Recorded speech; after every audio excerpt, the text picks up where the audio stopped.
Oh, hi. Welcome to art school. I just opened a new location here where you just sit down for a few minutes and upload knowledge directly to your brain. Unfortunately, this is all fantasy. But stick around for the next couple of minutes and I'll explain exactly how I drew this whole scene with just some basic perspective skills. Skills you will have by the end of this class. Now, looking at this might seem pretty intimidating if perspective is kind of new to you. It's almost intimidating to me too, and I'm the one who drew it. But when you approach it step by step, suddenly anyone can do it. You can do it too. And this is the first step.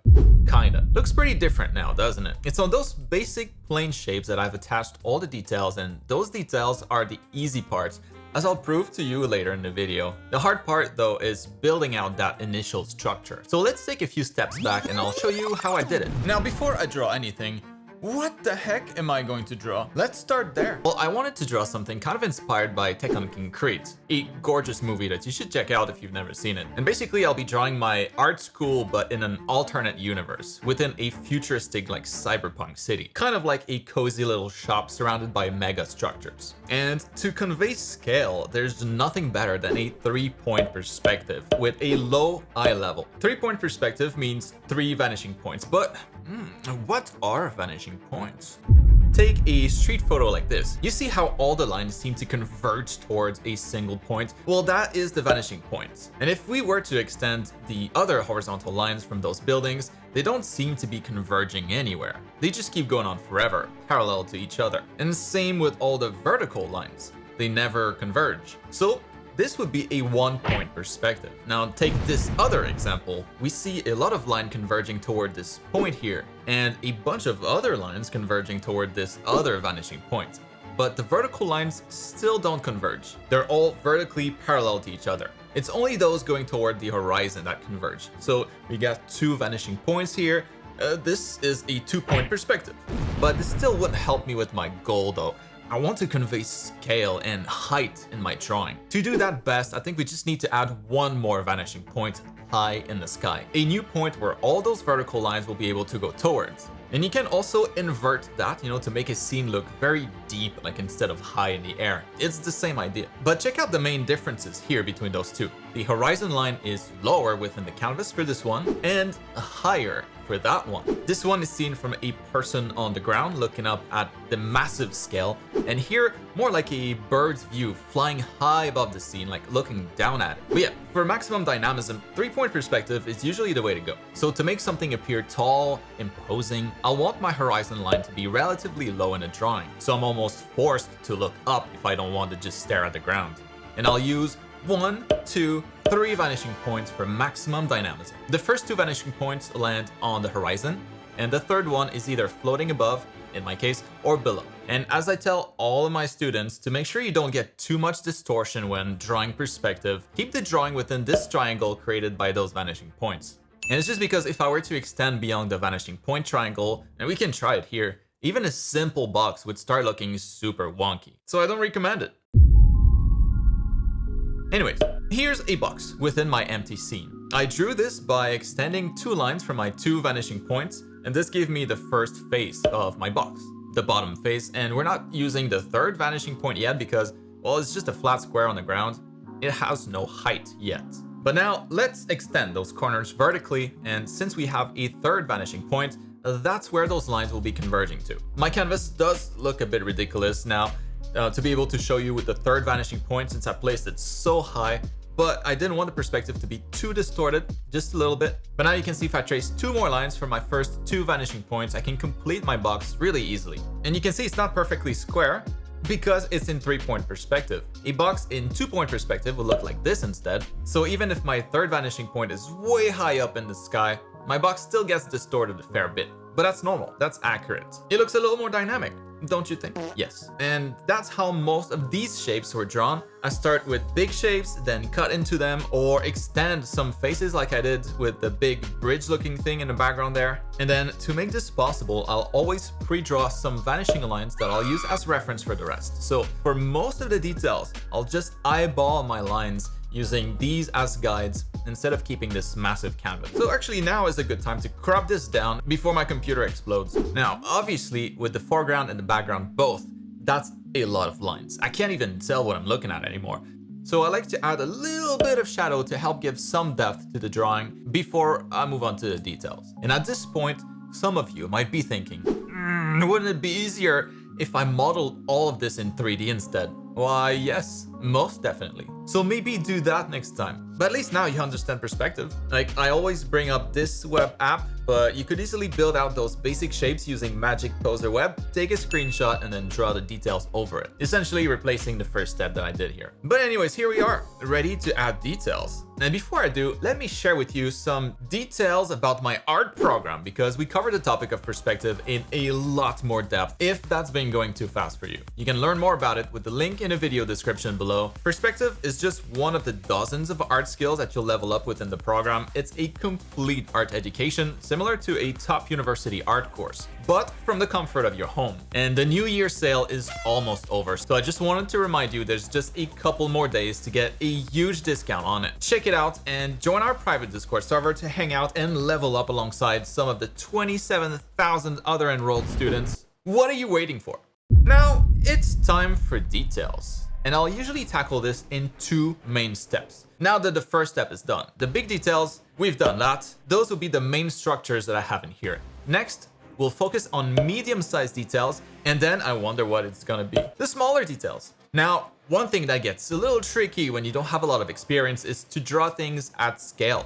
Like, how do you make sure this counter is at a good height for a person to use it? Well, the easiest I've found is to always have a few placeholder people in there. I can put that guy here, and we'll consider that he's like 6 feet tall, or approximately 180 centimeters tall. And just like that, we can use this same guy further back into the scene to get an idea of the scale over there too. I just gotta scale him down to make sure that his head and feet touch those vanishing lines, and now I have another reference for something that's 6 feet tall back there. Of course, we could do the same at any depth, so here's that guy in the foreground instead. So I'll keep that in there as I work, but yeah, enough of this. Let's wrap this up. For medium details, I'll focus on bigger things like furniture, the architecture style, large signs, bigger props like the vending machines, screens. We're basically dressing up the scene, transforming it from a city of boring blocks to something that looks more like an actual city, or more like a street corner rather. Here obviously I have a lot going on and I'm starting to regret this a little bit. So start with something much simpler if you're trying this for the first time, but while I can feel myself aging as I spend hours drawing this, it's starting to look a lot more interesting.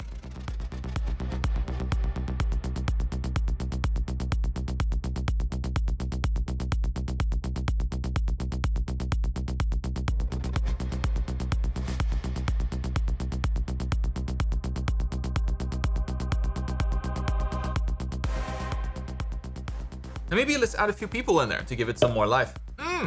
So at this point, you might be looking at this thinking, what could I possibly add that would be worth it? It's busy enough, bro. Wrong. I'm going for a level of detail similar to Tech on Concrete like I said at the beginning, so if anything, this still feels pretty empty. I don't know that I want to draw all those smaller details with lines like I have so far though. So I'm going to try something and hopefully it turns out good. I've never done quite what I'm about to do, but I'll switch to painting for the rest. I'll merge the small detail pass and the lighting pass together. So let's do this. Might turn out to be a terrible idea, who knows? And this would indeed turn out to be a bad idea. Needless to say, you could keep going with line art like a normal person, but I guess I'm just gonna be experimenting at this point, so let's just see what happens. So usually for small details, I think of them as like storytelling elements. Details that will let us know a little bit more about the history of this place. And I feel the smaller the details, the easier it gets. And yes, I know. I've only been painting the lights at this point, but I'm getting to the details for reals now. And really, I'm just doodling here. Like the previous step was a lot more work. This is just rendering. It's the construction that's hard. But at this stage, there could be like damage to some of the structures, dirt on the wall, things like smaller props that help us understand this little shop is about art for artists, and the overall clutter I feel gives this sense of history, you know, like it's been around for a while. Like your granny's house. It's just an environment drawing, but there's always an occasion to tell a story, to make the viewer curious about this place. Hopefully, at least.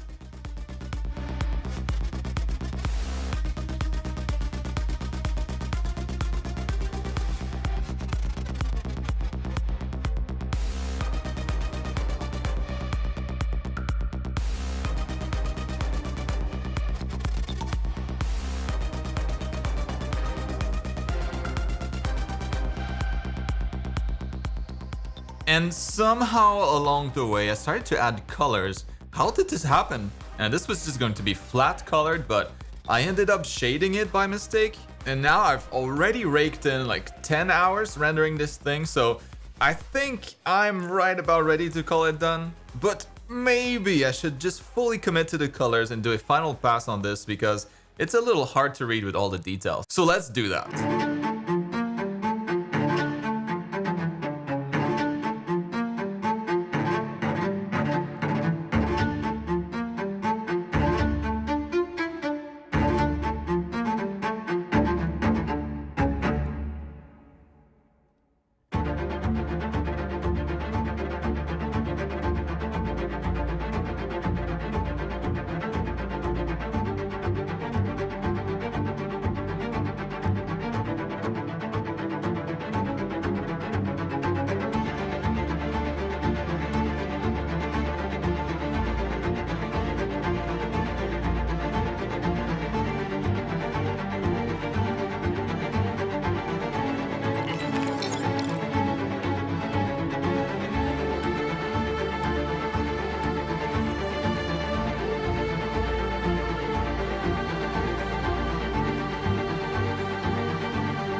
So we have big details, medium details, and finally the very many small details, along with all the shading, I guess. And all of that with just some basic perspective knowledge needed. Knowledge that you now possess too, hopefully. Well, not the rendering part, but you know, the perspective part for sure. But man, this whole process turned into a total mess. I just lost control at some point and I was overrun by layers.